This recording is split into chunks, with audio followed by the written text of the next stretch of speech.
माझी स्वतःची तुरीचा seed plot असलेला हे माझं स्वयं 17 तुरीचं मी शेत आपणाला दाखवत आहे.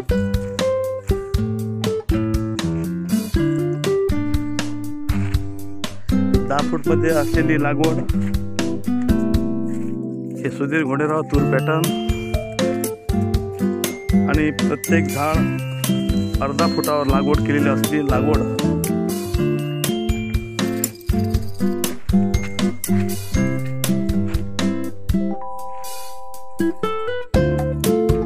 या तुरीला पाणी वगैरे काहीच नाही, फक्त एक फवारणी झालेली आहे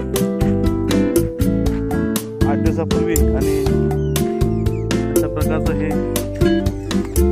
तूर आपण पाहू शकता.